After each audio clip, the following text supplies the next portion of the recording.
उद्देश्य क्या है और इसके स्थापक जो सतगुरु दरिया विचार के जो मंच के मिलन होता दोनों चारों नैना आशिक मस्जिद तो इस प्रश्न उत्तर।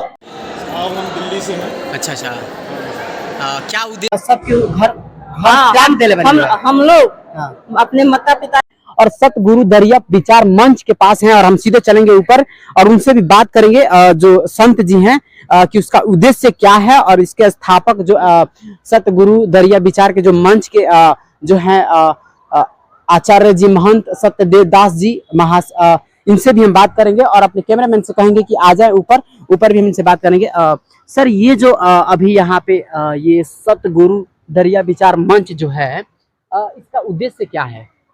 इसका उद्देश्य है जीव कल्याण, आत्म कल्याण। जीव जो भटक रहा है 84 लाख जोनियों में पशु पक्षी में जा जाकर, ये आत्मा का कल्याण कैसे हो। शरीर कल्याण तो लोग कमा खाकर कर ही लेते हैं, लेकिन आत्मा न ऊंचा है, शरीर का मूल आत्मा न है। आत्मा का कल्याण होने से हम 84 लाख जोनियों में बच जाएंगे जाने से। यह सतगुरु का मुख्य उद्देश्य है कि कम से कम संसार के लोग अधिक से अधिक लोग इस बात को समझें और आत्म कल्याण करें। शरीर कल्याण तो है ही, शरीर तो हम लोग किसी न किसी प्रकार कमाई खा लेते हैं, लेकिन आत्मा के संबंध में बहुत कम समझा जाता है। इसलिए दरिया साहब ने ज्यादा से ज्यादा जोर दिया है कि आत्मा सबों की एक है। हम भिन्न भिन्न मानते हैं तो हम अलग हुए हैं। आज हमारा एकता और अखंडता खंडित हो गया है। हम एक नहीं, हम बटे हुए हैं और बटा हुआ लोग कमजोर होता है। बट करके हम हिंदू मुसलमान में बटे हैं, जाति में बटे हैं, वर्ग में बटे हैं, छोटा मोटा में बने हैं, औरत मर्द में बटे हैं। ये बंटवारा जो है मूर्खता है। ये हमारा असलियत, हम सभी एक हैं, सभी एक आत्मा से एक हैं। हम शरीर से भले ही पशु पक्षी औरत मर्द छोटा बड़ा हो सकते हैं, लेकिन सबों में एक आत्मा है। ये दरिया साहब का मेन सिद्धांत है कि सारा जगत हमारा ही परिवार है। यही सिद्धांत उनका, आत्मवत् सर्वभूतेषु, हमारी आत्मा की जब प्यार जीव अपना तस्जीब सब ही प्यार। जिस प्रकार हमको अपनी जान प्रिय प्यारी है, इसी प्रकार सबों की जान प्यारी लगे। बकरी खस्सी की गर्दन पर अगर छुरी चलता है तो लगे कि मेरा ही गर्दन कट रहा है। दर्द सोई पर दर्द जो जाना, द्रव्य सोई पर मारत ठाना। दर्द उसी का नाम है, दयावान उसी का नाम है, पीर उसी को कहते हैं जो पराये दर्द को समझता है, पराये पीर को समझता है। आज बकरी कटता है, खस्सी कटता है, मुर्गा मुर्गी गाय भैंस कटता है, हमको लगे कि मेरा ही गर्दन कट रहा है।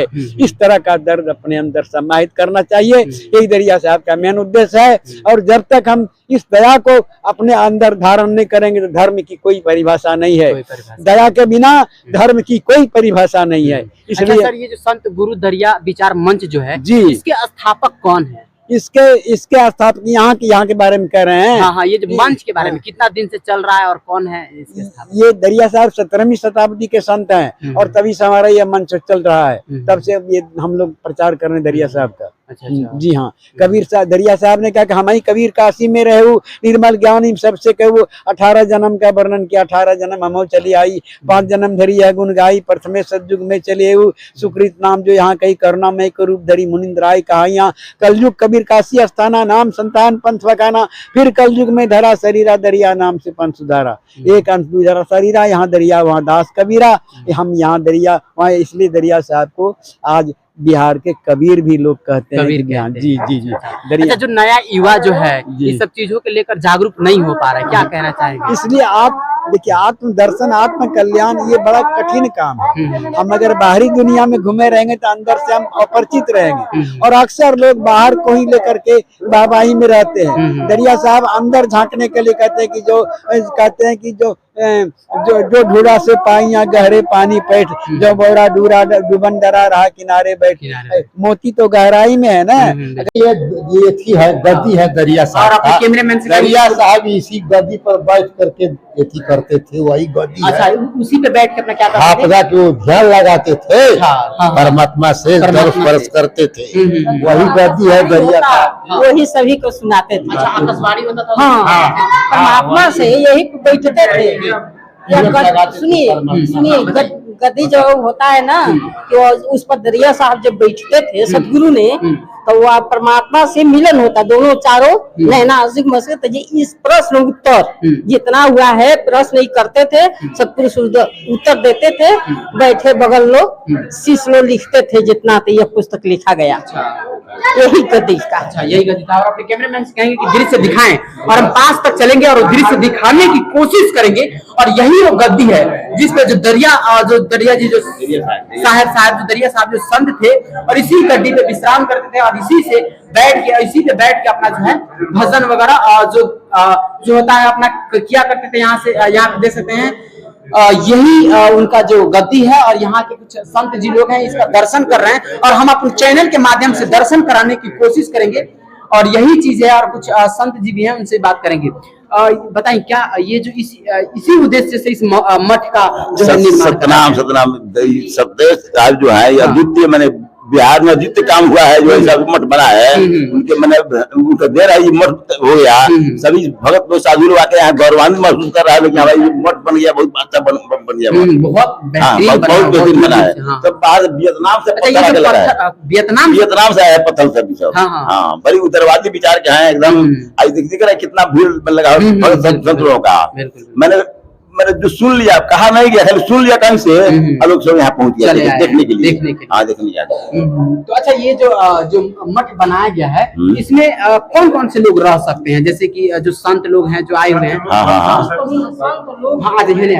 दरिया साहब का कथन है, दरिया साहब कथन है कि आश्रम पर जो रहेगा कौन, तो संत जो बन जाएगा वह भी आश्रम पर रह सकता है। अभी रहने की संख्या में जो संत जी लोग हैं यहाँ पर संत है ना, बन गए हैं ना, तो आप लोग के लिए तो विश्राम व्यवस्था है। हाँ, तो जितनी अभी नहीं होगा, तभी 400-500 संत लोग इस समाज यहाँ पे रह सकते हैं। हाँ, मतलब कहीं आना जाना, यहीं पे ठहरने के लिए जो विश्राम। हाँ, विश्राम सभी संत भक्तों के लिए हमेशा।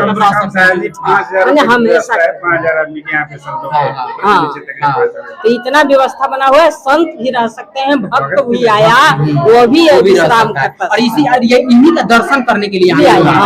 चलिए, बहुत बढ़िया, बहुत ही अच्छी जानकारी मिला हमको, और हम और भी दिखाने की कोशिश करेंगे इसका दृश्य। मठ के सामने है, और एक व्यक्ति से मेरी मुलाकात हो गई जिसके भ्रमण के लेकर के आए थे।